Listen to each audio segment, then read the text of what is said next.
അപ്പോൾ പ്രത്യേകിച്ച് ഒരു കാര്യം കൂടി മനസ്സിലാക്കേണ്ടതുണ്ട്. അതായത് പേഴ്സണാലിറ്റി ഡെവലപ്മെന്റ് ക്ലാസ്സിൽ ഞാൻ നേരത്തെ പറയുമ്പോൾ മഹാത്മാഗാന്ധിയുടെ ഡ്രസ് കോഡ് എന്ന് പറയുന്നത്, മഹാത്മാഗാന്ധിയുടെ ഡ്രസ് കോഡ് ഏതാ? അത് സാധാരണ നമ്മുടെ പേഴ്സണാലിറ്റി ഡെവലപ്മെന്റ് ട്രെയിനിങ് ക്ലാസ്സുകളിൽ ഡ്രസ് കോഡിനെ കുറിച്ച് പറയുന്നവർ തന്നെ എന്ത് പറയും? ഇന്ത്യയിലെ പേഴ്സണാലിറ്റി നമ്പർ 1 പേഴ്സണാലിറ്റി മഹാത്മാഗാന്ധി എന്ന് പറയുമ്പോൾ അവിടെ ഒരു കോൺട്രഡിക്ഷൻ ഉണ്ടാവും. ആ കോൺട്രഡിക്ഷൻ എങ്ങനെ മനസ്സിലാക്കുന്നത്? നമ്മുടെ മുന്നിൽ എപ്പോഴും അസത്യമുണ്ട്, അർദ്ധസത്യങ്ങളുണ്ട്, സത്യങ്ങളുണ്ട്, അതേപോലെ ഏറ്റവും പരമമായ സത്യമുണ്ട്, പരമസത്യമുണ്ട്, അൾട്ടിമേറ്റ് ട്രൂത്തുണ്ട്. അസത്യമുണ്ട്, സത്യമുണ്ട്, അർദ്ധസത്യമുണ്ട്, സത്യമുണ്ട്, പരമമായ സത്യമുണ്ട്. നമ്മൾ പലപ്പോഴും ഇതങ്ങോട്ട് പരസ്പരം ഇതങ്ങോട്ട് കൺഫ്യൂസ് ചെയ്യും, പലപ്പോഴും കൺഫ്യൂസ് ചെയ്യും. ഇതിന് ഞാനൊരു ചെറിയൊരു എക്സാമ്പിൾ പറയാം. ഇത് ട്രെയിനിങ്ങിന്റെ ഭാഗമായിട്ട് പറയുന്ന ഒരു വിഷയമല്ല, എങ്കിലും ഒരു സന്ദർഭം, ഈ സന്ദർഭത്തിനനുസരിച്ച് ഒരു ഇൻ കോണ്ടെക്സ്റ്റ് ഒരു വിഷയം പറയുന്നത്.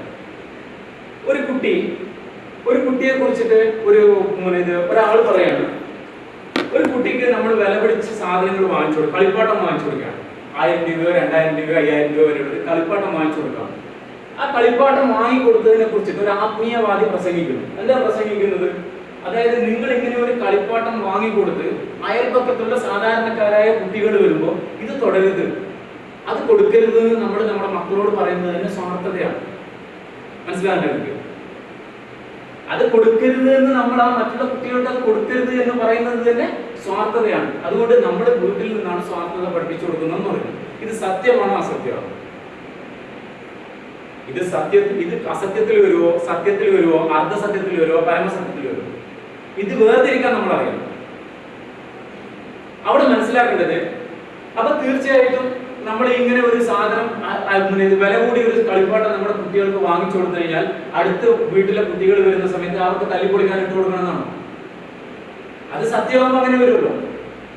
അപ്പൊ അവിടെ നമ്മളത് മനസ്സിലാക്കേണ്ടത്, നമ്മുടെ കുട്ടികളെ പഠിപ്പിക്കുന്നത് എന്തുമാത്രമല്ല, നിസ്വാർത്ഥത മാത്രമല്ല നമ്മൾ നമ്മുടെ കുട്ടികളെ പഠിപ്പിക്കുന്നത്. പകരം അവരോട് പറയുന്നു, ഒരു തിരിച്ചറിവും കൂടി കൊടുക്കുന്നു. അതായത് വില പിടിപ്പിച്ചിട്ടുള്ള സാധനങ്ങൾ സൂക്ഷിക്കണം, അത് തല്ലിപ്പൊളിക്കുന്നവർക്ക് കളിക്കാൻ കൊടുക്കാനുള്ളതല്ല. അതേപോലെ നിനക്ക് നല്ലൊരു വണ്ടി വാങ്ങിച്ചു തന്നു, മകന് നല്ലൊരു വണ്ടി വാങ്ങിച്ചു തന്നു, ആ വണ്ടി മറ്റുള്ളവർക്ക് ഉപയോഗപ്പെടുത്താൻ തെറ്റില്ല. അതേ സമയത്ത് ആ വാങ്ങിച്ചു കൊടുത്തിരിക്കുന്ന വണ്ടി തല്ലിപ്പൊളിക്കുന്ന കൂട്ടുകാരെന്ന് അവർക്ക് കൊടുക്കരുതെന്നും കൂടി പറഞ്ഞു കൊടുക്കണം. അതും എന്തിന്റെ ഭാഗമാണ്? കുട്ടികൾക്ക് നല്ല എഡ്യൂക്കേഷൻ കൊടുക്കുന്നതിന്റെ ഭാഗമാണ്. അപ്പൊ അവിടെ ആദ്യം പറഞ്ഞ ആത്മീയവാദി പറഞ്ഞ വാചകം എന്തായി? തെറ്റായിട്ട് വരും. ഇതേപോലെ നമ്മൾ പലപ്പോഴും അർദ്ധസത്യങ്ങൾ കേട്ടിട്ട് അത് സത്യമാണെന്ന് കരുതുന്നു. വേറൊരു സംഭവം ഉണ്ടായി കേരളത്തിൽ സംഭവം ഉണ്ടായി. കൂടുതൽ സ്ത്രീകളായതുകൊണ്ടും ഈ ഒരു വിഷയം ഒരു നമ്മുടെ ഇന്നത്തെ കാലഘട്ടത്തിന്റെ പ്രശ്നമായതുകൊണ്ട് ഒരു സൂചന തരാം. അതായത് മലയാള മനോരമ ചാനല് കഴിഞ്ഞ പ്രാവശ്യം ഏറ്റവും നല്ല പേഴ്സണാലിറ്റി, കഴിഞ്ഞ വർഷത്തെ 2012 ഏറ്റവും നല്ല പേഴ്സണാലിറ്റിയെ തിരഞ്ഞെടുക്കാൻ വേണ്ടി ഒരു പ്രോഗ്രാം അറേഞ്ച് ചെയ്തു. ആ പ്രോഗ്രാമിന്റെ ഫൈനലിസ്റ്റുകൾ 4 പേരെ. ഒന്ന് നടൻ ദിലീപ്, രണ്ടാമത്തത് ഇ ശ്രീധരൻ, മൂന്നാമത്തത് ശ്വേതാ മേനോൻ, നാലാമത്തത് തിരുവഞ്ചൂർ രാധാകൃഷ്ണൻ, നമ്മുടെ ആഭ്യന്തരമന്ത്രി. ഈ 4 പേരായിരുന്നു നമ്മുടെ ഇതിന്റെ ഫൈനലിസ്റ്റുകളായിട്ട് എത്തിയത്. ഈ 4 പേരെയും ഓരോ ദിവസവും ഈ പറഞ്ഞിരിക്കുന്ന മലയാള മനോരമ ചാനലിൽ ഒരു സംവാദം അറേഞ്ച്, ഡിബേറ്റ് അറേഞ്ച് ചെയ്തു. ആ ഡിബേറ്റിൽ പുറത്തുനിന്ന് ആൾക്കാർ വരികയും അവരോട് ചോദ്യങ്ങൾ ചോദിക്കുകയും എന്നിട്ട് അതിന് ആൻസർ പറയുകയൊക്കെ ചെയ്യായിരുന്നു. അപ്പൊ അതില് ശ്വേതാ മേനോന്റെ ഈ പറഞ്ഞിരിക്കുന്ന അദ്ദേഹം ആ മേഡത്തിന് ഒരു പേഴ്സണാലിറ്റി ഓഫ് ദ ഇയർ ആയിട്ട് തിരഞ്ഞെടുക്കുന്ന അവരുമായിട്ടുള്ള ഒരു സംവാദം ഞാൻ കാണണ്ടേ. ബാക്കി 3 പേരുടെ കണ്ടു, പ്രത്യേകിച്ച് ഇവരെ ശ്രദ്ധിച്ചു. അപ്പൊ ഇത് ശ്രദ്ധിക്കുന്ന സമയത്ത് ഒരു കാര്യം പ്രത്യേകിച്ച് അവരെ ഒരു പ്രത്യേകിച്ച് ലിഫ്റ്റ് ചെയ്ത് ആ രീതിയിൽ ഉയർത്തിക്കൊണ്ടുവന്നതിന് കാരണം തന്നെ ആ ഒരു വിഷയം എല്ലാവർക്കും അറിയാം. അവരെന്ത് ചെയ്തു? ക്യാമറക്ക് മുമ്പിൽ അവരുടെ ഡെലിവറി നടന്നായിരുന്നു. ബ്ലസ്സിയുടെ ഒരു സിനിമക്ക് വേണ്ടിയിട്ട് ക്യാമറക്ക് മുമ്പിൽ അവരെന്ത് ചെയ്തു? പ്രസവിക്കുണ്ടായി. അത് ഷൂട്ട് ചെയ്തിട്ട് അത്ര സിനിമയായിട്ട് വരാൻ പോകുന്നത്.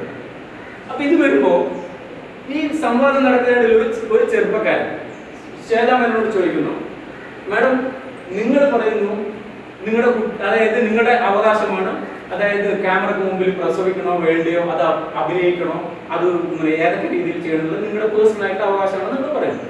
അങ്ങനെയാണെങ്കിൽ ജനിക്കാൻ പോകുന്ന നിങ്ങളുടെ കുട്ടിക്ക് എവിടെ സ്വകാര്യതയിൽ ജനിക്കണം എന്നുള്ളത് ആ കുട്ടിയുടെ റൈറ്റ് അല്ലേ? ആ കുട്ടിക്ക് അതിന് അവകാശമില്ല എന്നൊരു ചോദ്യം. അപ്പൊ ശ്വേതാ മേനോൻ മറുപടി പറയുന്നു, തീർച്ചയായിട്ടും നിങ്ങൾ പറഞ്ഞ നല്ല പ്രസക്തമായ ചോദ്യം തന്നെ, നിങ്ങൾ മുന്നോട്ട് വെച്ചിരിക്കുന്ന ചോദ്യം നല്ല പ്രസക്തമായ ചോദ്യം തന്നെ. പക്ഷേ ആ ചോദ്യം ചോദിക്കുമ്പോൾ ഇതിന് ഞാൻ കൃത്യമായിട്ട് ഉത്തരം പറയാം. ഇവിടെ പലരും ബാലതാരങ്ങളെ സിനിമയിൽ അഭിനയിപ്പിക്കാറുണ്ട്. ബാലതാരങ്ങൾ സിനിമയിൽ 3 മാസം 6 മാസം 3 വയസ്സ് മാമാട്ടി മാളുട്ടി അവർ പേരെടുത്ത് പറഞ്ഞില്ല. അപ്പൊ ഇങ്ങനെയുള്ളവരെ സിനിമയിൽ അഭിനയിപ്പിക്കാറുണ്ട്. ഇങ്ങനെ അഭിനയിപ്പിക്കുമ്പോൾ അവരാരെങ്കിലും ആ കുട്ടികളുടെ സമ്മതം വാങ്ങിച്ചിട്ടാണോ സിനിമയിൽ അഭിനയിപ്പിച്ചത്? ഞാൻ ഒരു പടി കൂടി കടന്ന് എന്റെ കുഞ്ഞിനെ ക്യാമറ മുന്നിൽ പ്രസവിച്ചു. ശരിയാണോ തെറ്റാണോ? കേൾക്കുമ്പോൾ എന്ത് തോന്നുന്നു? ഞാൻ ഒരു പടി കൂടി കടന്ന് ക്യാമറക്ക് മുന്നിൽ പ്രസവിച്ചു എന്ന് പറയുന്നു. ഇവിടെയാണ് ഞാൻ പറഞ്ഞത്, നമ്മൾ സത്യവും അസത്യവും സത്യവും അർദ്ധസത്യവും പരമസത്യവും തിരിച്ചറിയേണ്ട വിഷയം അവിടെയാണ്. യഥാർത്ഥത്തിൽ അവിടെ ഉപയോഗിച്ചിരിക്കുന്ന ഒരു ട്രിക്ക് എന്ന് പറഞ്ഞാൽ, ആ കുട്ടി ചോദിച്ചിരിക്കുന്ന ചോദ്യം ആ കുഞ്ഞിന് അവകാശമില്ലാണ്, ആ കുഞ്ഞിന് സ്വകാര്യതയിൽ അവകാശമില്ലാണ്. അപ്പൊ ഇവർ പറയുന്നത്, കമ്പയർ ചെയ്യുന്നത് മറ്റുള്ള പല കുട്ടികളും ബാലതാരങ്ങളും ഈ സിനിമയിൽ അവതരിപ്പിക്കുമ്പോൾ അല്ലെങ്കിൽ അഭിനയിപ്പിക്കുമ്പോൾ അവരുടെ മാതാപിതാക്കൾ എന്ത് ചെയ്യുന്നില്ല, അവരുടെ പെർമിഷൻ വാങ്ങിക്കില്ല. പക്ഷെ അവിടെ വിഷയം യഥാർത്ഥത്തില് അവിടെ എല്ലാവരും ഇവരെ ഈ രീതിയിൽ ഫോക്കസ് ചെയ്യും ചോദ്യം ചോദിക്കുന്നതിന് കാരണം അവര് കുഞ്ഞ് സിനിമയിൽ അഭിനയിച്ചത് കൊണ്ടോ അല്ലെങ്കിൽ ക്യാമറ മുന്നിലോ കൊണ്ടോ അല്ല, പകരം നമ്മുടെ സംസ്കാരത്തിനും നമ്മുടെ പൈതൃകത്തിനും എതിരായിട്ട്, അതായത് ഒരു സ്ത്രീത്വത്തിനെതിരായിട്ട് അവർ മറ്റുള്ള കുട്ടികളെ ബാലതാരങ്ങളെ സിനിമയിൽ അഭിനയിപ്പിക്കുമ്പോൾ ഒരിക്കലും അവരുടെ മാതാക്കൾ അതിന്റെ പേരിൽ സിനിമയിൽ വന്നിട്ട് ക്യാമറയിൽ എക്സ്പോസ് ചെയ്തിട്ടില്ല. ആ ഭാഗം മറച്ചു വെച്ചുകൊണ്ട് ഒരു ഭാഗം മാത്രം പറഞ്ഞ് അതിന് ഉത്തരം അവിടെ തീർക്കുകയാണ്. അപ്പൊ ഞാൻ മനസ്സിലാക്കാൻ വേണ്ടിയിട്ട് ഒരു സംഭവം പറഞ്ഞു തരും നമ്മുടെ മുന്നിൽ. അപ്പൊ നമ്മൾക്ക് അവിടെ യഥാർത്ഥത്തിൽ പ്രശ്നം എന്താണെന്ന് പറഞ്ഞാൽ, നമുക്ക് ഒരു പൈതൃകമുണ്ട്, നമുക്കൊരു സംസ്കാരമുണ്ട്. ആ സംസ്കാരത്തിന് എതിരായിട്ട് നടക്കുന്ന ഒരു വിഷയത്തിനെ നമ്മൾ എന്ത് ചെയ്യുന്നു? നമ്മൾ എതിർക്കുന്നു. അവിടെയാണ് അതിനെതിരായിട്ടാണ് ആര് ചെയ്തത്? ശ്വേതാമേനോൻ ഈ വിഷയം ചെയ്തത്. അതേക്കുറിച്ച് പിന്നീട് വലിയ ചർച്ചകളും കാര്യങ്ങളൊക്കെ പിന്നീട് നടക്കുന്നുണ്ടായി. ഇനി ഞാൻ ഏതായാലും ആ വിഷയം വിടുകയാണ്. അതൊരു ഇന്നത്തെ കാലഘട്ടത്തിന്റെ വിഷയമായിട്ട് ബന്ധപ്പെട്ടിട്ട് പറഞ്ഞാണ്.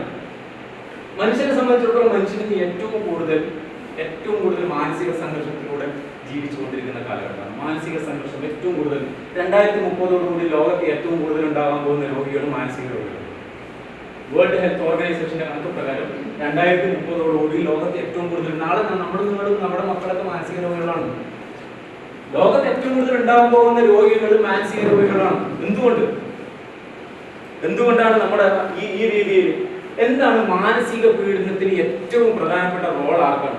ആർക്കാണ് ഏറ്റവും പ്രധാനപ്പെട്ട റോൾ? വാക്കുകൾക്കാണ് ഏറ്റവും പ്രധാനപ്പെട്ട റോൾ. ഏറ്റവും മനുഷ്യനെ വേദനിപ്പിക്കുന്ന വിഷയം എന്താണ്? മനുഷ്യനെ വേദനിപ്പിക്കുന്ന വിഷയം വാക്കുകളാണ്. ഏറ്റവും കൂടുതൽ മനുഷ്യനെ വേദനിപ്പിക്കുന്ന വിഷയം വാക്കുകളാണ്. നമ്മൾ നേരത്തെ പറഞ്ഞു 3 തരം ആൾക്കാർ ഇവിടെ അറ്റൻഡ് ചെയ്തിട്ടുണ്ട്, നമ്മുടെ പ്രോഗ്രാം അറ്റൻഡ് ചെയ്തിട്ടുണ്ട്. ഏതൊക്കെ ടൈപ്പ്? ഒന്ന് ഞാനും കണക്കാം, നിങ്ങളും കണക്കാം, ഈ ക്ലാസ് എടുക്കുന്ന ആളും കണക്കാന്ന് പറഞ്ഞ ടൈപ്പ് ആൾക്കാർ. അവരോട് പറയാനുള്ള യഥാർത്ഥത്തിൽ വാക്കുകൾ മനുഷ്യനെ സ്വാധീനിക്കും. നല്ല വാക്കുകൾ വരുമ്പോൾ നമ്മളെന്തിനാ ചിരിക്കുന്നത്? നമ്മളോട് ആരും ദേഷ്യപ്പെട്ടാൽ നമുക്ക് എന്താ സങ്കടം വരുന്നത്? വാക്കുകൾ മനുഷ്യനെ സ്വാധീനിക്കും. അതേപോലെ മോട്ടിവേറ്റ് ചെയ്യുന്ന ഹനുമാന്റെ ഒരു കഥയുണ്ട്. അതായത് ലങ്കാദഹനത്തിന് പോകുന്നതിന് മുമ്പ് അറബിക്കടലിന്റെ സൈഡിൽ നിന്നുകൊണ്ട് ഹനുമാൻ നിൽക്കുമ്പോൾ കൂടെയുള്ള ആൾക്കാരോട് പറയുന്നത് എന്താണെന്ന് പറഞ്ഞാൽ ഹനുമാനെ മോട്ടിവേറ്റ് ചെയ്യുക. അങ്ങനെ ഹനുമാനെ മോട്ടിവേറ്റ് ചെയ്തപ്പോൾ ആള് കടലിൽ ചാടിക്കിടക്കുകയാണ്, മോട്ടിവേറ്റ് ചെയ്തപ്പോൾ. അപ്പൊ വാക്കുകളെ സംബന്ധിച്ചിടത്തോളം വാക്കുകൾക്ക് എന്തുണ്ട്? വാക്കുകൾക്ക് പവറുണ്ട്. വാക്കുകൾക്ക് മനുഷ്യനെ നന്നാക്കാൻ. അതുകൊണ്ടാ ലോകത്ത് ഏറ്റവും കൂടുതൽ പ്രകമ്പനം സൃഷ്ടിച്ചത് പ്രഭാഷകന്മാരാണ്. ലോകത്ത് ഏറ്റവും കൂടുതൽ വിൻസ്റ്റൺ ചർച്ചിൽ ഏറ്റവും നല്ല പ്രഭാഷകനായിരുന്നു. ഏറ്റവും കൂടുതൽ അനുയായികൾ ഉണ്ടാവുക പ്രഭാഷകന്മാർക്കാണ്. ഏറ്റവും കൂടുതൽ അനുയായികൾ ഉണ്ടാവുക പ്രഭാഷകന്മാരല്ലാത്ത ഇവർക്ക് രാഷ്ട്രീയ നേതാക്കന്മാരുടെ സ്ഥാനം പോലും ലഭിക്കുക. അപ്പൊ വാക്കുകൾക്ക് അങ്ങനെയുള്ള പ്രത്യേകത. അപ്പൊ ഞാനിവിടെ ഉദ്ദേശിച്ചത് എന്താണെന്ന് പറഞ്ഞാൽ, വാക്കുകൾ എപ്പോഴും ഏറ്റവും നല്ല, ഏറ്റവും മാന്യമായ, ഏറ്റവും ഉത്കൃഷ്ടമായ വാക്കുകൾ ഉപയോഗിക്കുക. മറ്റുള്ളവരോട് സംസാരിക്കുമ്പോഴും മറ്റുള്ളവരോട് പെരുമാറുമ്പോഴും. കാരണം നമ്മുടെ വാക്കുകൾ പലരെയും വേദനിപ്പിക്കുന്നത്, മറ്റു പലരുടെയും വാക്കുകൾ നമ്മളെ വേദനിപ്പിക്കുന്നു. നമുക്ക് എന്താണെന്ന് പറഞ്ഞാൽ, നമുക്ക് മറ്റുള്ളവരെ വേദനിക്കാം, മറ്റുള്ളവർ നമ്മളെ വേദനിപ്പിക്കാൻ പാടില്ല. അതാ പ്രശ്നം. നമുക്ക് മറ്റുള്ളവരെന്ന് പറയാം. പരദൂഷണം പറയുന്ന പല ആൾക്കാരുണ്ട്. പ്രത്യേകിച്ച് പരദൂഷണം പറയുന്നവര് പ്രത്യേകിച്ച് ശ്രദ്ധിക്കേണ്ട കാര്യം, പരദൂഷണം പറയുന്നവരെ ആ സമയത്തേക്ക് അവരിഷ്ടപ്പെടുള്ളൂ. കേൾക്കുന്ന ആൾ പോലും കൂടെ നമ്മുടെ കൂടെ നിന്ന് കേൾക്കുന്ന ആളെ വെച്ചോ, ആ സമയത്ത് ആ പർട്ടിക്കുലർ ടൈമിൽ മാത്രമേ അവരെ വിശ്വസിക്കുകയോ അവരിഷ്ടപ്പെടുകയും ചെയ്യുള്ളൂ. നെക്സ്റ്റ് സ്റ്റെപ്പിലേക്ക് അവരുടെ എനിമീസ് ആണ്. അവർക്ക് പരസ്പരം വിശ്വാസം ഉണ്ടാവില്ല. മനസ്സിലാകണ്ട? ഞാൻ പറഞ്ഞ പോയിന്റ് മനസ്സിലാകണ്ട? നമ്മൾ പരദൂഷണം പറയുമ്പോൾ സംഭവിക്കുന്നതിനാണ് നമ്മൾ വിചാരിക്കുന്നത്. കൂടെ നിൽക്കുന്ന ആളെല്ലാം കേൾക്കണം. കേൾക്കുമ്പോൾ നമ്മൾ കരുതുന്നത് എന്താ, ഓ അവർക്ക് ഭയങ്കരമായിട്ട് ഇഷ്ടപ്പെട്ടു, എന്നെ ഭയങ്കര ഇഷ്ടപ്പെട്ടു, നമ്മൾ ഇഷ്ടപ്പെട്ടു എന്നല്ല ശരിക്കും. പിറ്റേന്ന് അടുത്ത സ്റ്റെപ്പില് അവര് നമ്മുടെ എനിമീസ് ആണ്, അവര് നമ്മുടെ തീരെ വിശ്വാസമില്ലാണ്ടാവും. അപ്പൊ പലരും അതേപോലെ അത് വാക്കുകൾ ഒരു വളരെ വലിയ രീതിയിൽ സൂക്ഷിക്കുക, ഏറ്റവും നല്ല വാക്കുകൾ മാത്രം ഉപയോഗിക്കുക. 2030 ഈ പറഞ്ഞിരിക്കുന്ന ഏറ്റവും കൂടുതൽ മാനസിക രോഗികളിൽ നമ്മുടെ അടുത്ത തലമുറയിൽ നമ്മുടെ മക്കളും വരാതിരിക്കാൻ വേണ്ടിയിട്ട് നമ്മൾ സൂക്ഷിക്കുക. നമ്മൾ സൂക്ഷിക്കണമെങ്കിൽ അവർക്ക് ഈ പറഞ്ഞിരിക്കുന്ന പോലുള്ള കാര്യങ്ങൾക്ക് ഒരു അവബോധം, ഒരു കൃത്യമായ ഒരു അറിവ് അവർക്ക് ഈ വിഷയത്തിൽ ഉണ്ടാവണം. പിന്നെ മനുഷ്യ ജീവിതം എന്ന് പറഞ്ഞാൽ എന്തിനു വേണ്ടിയാണ് നമ്മൾ ജീവിക്കുന്നത്? ആർക്കെങ്കിലും ലക്ഷ്യമുണ്ടോ? എന്തെങ്കിലും ലക്ഷ്യമുണ്ടോ? എന്തിനു വേണ്ടിയാണ് ജീവിക്കുന്നത്? എന്തിനു വേണ്ടി? പിന്നെ ആർക്കെങ്കിലും പറയാൻ പറ്റും എന്തിനു വേണ്ടി? എന്നോട് ആരും റെസ്പോണ്ട് ചെയ്യുന്നില്ല കേട്ടോ. ഇത് വൺ വേ ടോക്ക് തന്നെ, ശരിക്കും വൺ വേ ടോക്ക് തന്നെ. പോട്ടെ, ഓക്കെ, കുഴപ്പമില്ല, നോ പ്രോബ്ലം. എന്താന്ന് പറഞ്ഞാൽ ട്രെയിനിങ് ക്ലാസ്സുകളിൽ സാധാരണ എന്താന്ന് പറഞ്ഞാൽ 10, 100, 200 ആൾക്കാരുണ്ടെങ്കിൽ പോലും അവരിലെ ആൾക്കാരെ ഇന്ററാക്ട് ചെയ്യും, പരസ്പരം രണ്ട് ഭാഗത്തേക്കും ഇന്ററാക്ട് ചെയ്യും. പക്ഷെ ഇവിടെ സ്വാഭാവികമായിട്ട് ഞാൻ നേരത്തെ നിങ്ങൾക്ക് പരിചയമുള്ള ഒരാളായതുകൊണ്ട് തീർച്ചയായിട്ടും നിങ്ങൾ വേറൊരു എക്സൈറ്റ്മെന്റ് മനസ്സിനകത്തുണ്ടാവും. ആ എക്സൈറ്റ്മെന്റ് ഉള്ളതുകൊണ്ടാണ് എന്നോട് നിങ്ങൾക്ക് ആ രീതിയിൽ ഇടപഴകാൻ കഴിയാത്തത്. ഒരാളുടെ ഒരു വീട്ടിനകത്തുള്ള ഒരു കോമ്പൗണ്ടിനകത്തുള്ള ഒരു വീട്ടിൽ വളർത്തുന്ന ഒരു പട്ടി. ഈ പട്ടി എല്ലാ ദിവസവും റോഡിലൂടെ പോകുന്ന എല്ലാ കാറിന്റെയും പിറകിലും. ഈ പട്ടി എല്ലാ ദിവസവും റോഡിൽ ഓടുന്ന എല്ലാ വണ്ടിയുടെ പിറകിലും ഓടും. എല്ലാ വണ്ടിയുടെ പിറകിൽ ഓടിക്കഴിഞ്ഞാൽ ഒരു ദിവസം അപ്പോൾ അയൽവാസിയായ വ്യക്തി ചോദിക്കുകയാണ് ഈ പട്ടിയുടെ ഉടമസ്ഥനോട്, അല്ല എന്തിനാ നിങ്ങളുടെ നായ ഇങ്ങനെ കാണുന്ന വണ്ടിയുടെ പുറകിലൊക്കെ ഓടുന്നത്? എന്തെങ്കിലും ഒരു ദിവസം ഈ നായ ഒരു കാറ് പിടിച്ചുകൊണ്ട് വരുമോ? വരുമോ? അപ്പൊ ആള് പറയാണ്, എന്റെ പട്ടി കാറിന്റെ പുറകിൽ ഓടുകയൊന്നും ചെയ്യുന്നുണ്ട്, നിങ്ങളുടെ പട്ടിയോ അതുപോലുമില്ല, കൂട്ടിനകത്തിരിപ്പാണ്. ഈ രീതിയിലാണ് മനുഷ്യന്റെ ലക്ഷ്യം. മനുഷ്യന്റെ ലക്ഷ്യം എന്താണ്? കുറെ ആൾക്കാർ വെറുതെ ഇരിക്കുന്നു, കുറെ ആൾക്കാർ ഓടുന്നു, ജോലി ചെയ്യുന്നു, രാവിലെ പോകുന്നു, ജോലി ചെയ്യുന്നു, വൈകുന്നേരം പണിക്ക് വരുന്നു, രാവിലെ ബ്രേക്ക്ഫാസ്റ്റ്, ഉച്ചയ്ക്ക് ലഞ്ച്, രാത്രി ഡിന്നർ, കിടന്നുറങ്ങുന്നു, രാവിലെ വീണ്ടും എഴുന്നേൽക്കും. എന്താണ്? നമുക്ക് ലക്ഷ്യമില്ല. പ്രത്യേകിച്ച് ശ്രദ്ധിക്കേണ്ട കാര്യം, ലോകത്ത് ഒരുപാട് സ്പീഷീസ് വർഗങ്ങളുണ്ട്. അതിലൊരു വർഗമാണ് ഹോമോസാപ്പിയൻ എന്ന് പറയുന്നത് നമ്മൾ മനുഷ്യർ. ആ മനുഷ്യനെ സംബന്ധിച്ചിടത്തോളം മനുഷ്യന് മാത്രമേ ജീവിതത്തിൽ ലക്ഷ്യവും വെച്ച് അതിനനുസരിച്ച് പ്രവർത്തിക്കാൻ കഴിയുള്ളൂ. വേറൊരു ജീവിക്കും അത് കഴിയില്ല. നിങ്ങൾ അവിടെ നിന്നെങ്കിലും കേട്ടിട്ടുണ്ടോ? ഒരാന ഒരു പദ്ധതി, ഒരു ലക്ഷ്യം വെച്ചു, എന്നിട്ട് ആ ലക്ഷ്യത്തിനനുസരിച്ച് അമേരിക്കയിലേക്ക് പോകണമെന്ന് ആഗ്രഹിച്ചു, എന്നിട്ട് ഒരു പാസ്പോർട്ട് എടുത്തു, എന്നിട്ട് അടുത്ത ഫ്ലൈറ്റിന് കയറിയിട്ട് അമേരിക്കയിലേക്ക് എത്താറുണ്ടാവും. കാരണം മനുഷ്യന് മാത്രമേ എന്തുള്ളൂ? ലക്ഷ്യം ഉണ്ടാക്കാനും ലക്ഷ്യം കാണാനും ആ ലക്ഷ്യത്തിനനുസരിച്ച് പ്രവർത്തിക്കാനും കഴിയുള്ളൂ. അതിന് പറയുന്നത് എന്താണെന്ന് പറഞ്ഞാൽ പ്ലാൻ ചെയ്യുക, ഡ്രീം ചെയ്യുക, പ്ലാൻ ചെയ്യുക, ഇംപ്ലിമെന്റ് ചെയ്യുക. അദ്ദേഹം സ്വപ്നം കാണും. വേറൊരു സ്വപ്നം കാണുന്ന ജീവികളുണ്ടെന്നുണ്ട്, പക്ഷെ അതിനനുസരിച്ച് പദ്ധതി തയ്യാറാക്കാൻ അവർക്കറിയില്ല. അതേപോലെ ആ പദ്ധതി ആവിഷ്കരിക്കാൻ, ഇംപ്ലിമെന്റ് ചെയ്യാൻ മറ്റുള്ള ജീവജാലങ്ങൾക്ക് കഴിയില്ല. അവിടെയാണ് മനുഷ്യന്റെ വ്യത്യാസം. ആ മനുഷ്യന് ലക്ഷ്യം ഉണ്ടാക്കാൻ കഴിയുമെങ്കിൽ തീർച്ചയായിട്ടും നമ്മൾ എന്ത് ചെയ്യണം? നമ്മൾ ലക്ഷ്യം ഉണ്ടാക്കിയില്ലെങ്കിൽ ഏതിന് തുല്യം? നമ്മൾ തീർച്ചയായിട്ടും മറ്റു മൃഗങ്ങൾക്ക് തുല്യം. തീർച്ചയായിട്ടും നമ്മളത് മാറണമെന്നുണ്ടെങ്കിൽ ഈ പറഞ്ഞിരിക്കുന്ന പോലെ നമുക്ക് നമ്മുടെ ലക്ഷ്യം ഉണ്ടാവണം. അപ്പൊ ഇനി ഞാൻ നമ്മുടെ പ്രധാന വിഷയത്തിലേക്ക് വരുന്നു. പേഴ്സണാലിറ്റി. എന്താണ് പേഴ്സണാലിറ്റി? ആരോഗ്യത്തിലും പറഞ്ഞ ഞാൻ തന്നെ പറയുന്നതല്ല, ഞാൻ പറയാം, കുഴപ്പമില്ല. എന്താണ് പേഴ്സണാലിറ്റി? പേഴ്സണാലിറ്റി എന്ന് പറഞ്ഞാൽ കഴിവാണോ? ഒരാളുടെ ബിഹേവിയർ ആണോ? പെരുമാറ്റമാണോ? അതേപോലെ ഒരാളുടെ ആറ്റിറ്റ്യൂഡ്, അറിവാണോ? ആണോ? മലയാളത്തിൽ നമ്മൾ വ്യക്തിത്വം എന്ന് പറയും. വ്യക്തിത്വം എന്താണ്? വ്യക്തിത്വം എന്ന് പറഞ്ഞാൽ യഥാർത്ഥത്തിൽ ഇത് ഈ പറഞ്ഞിരിക്കുന്ന കാര്യങ്ങളെല്ലാം കൂടിയത്. അതായത് നമ്മുടെ ബിഹേവിയർ, അതായത് നമ്മുടെ ആറ്റിറ്റ്യൂഡ് എന്ന് പറഞ്ഞാൽ മനോഭാവം, ബിഹേവിയർ എന്ന് പറഞ്ഞാൽ നമ്മുടെ പെരുമാറ്റം, അതേപോലെ നമ്മുടെ കഴിവ്, നമ്മുടെ അറിവ്, നമ്മളത് ഉപയോഗപ്പെടുത്തുന്ന രീതി, നമ്മുടെ വസ്ത്രധാരണം, അതേപോലെ നമ്മുടെ ബോഡി ലാംഗ്വേജ്.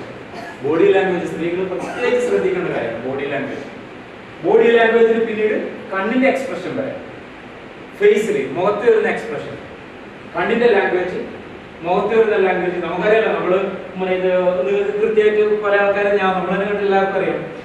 റൂമിനകത്തേക്ക് പോയി കയറി ചെല്ലും, പേഷ്യന്റ് പറയും, കാനിൽ വരും, അതാ ഇത് ഓർലിക്സ് ഇത് അവരെന്താ പറയാ സാധാരണ അറിയാത്തവരൊക്കെ ആണല്ലോ നമ്മളെ പ്രത്യേകിച്ച് ഓർലിക്സ് എന്നൊക്കെ പറയും ബ്ലോക്സിനെ അതാ വീട് അതാ ഇത്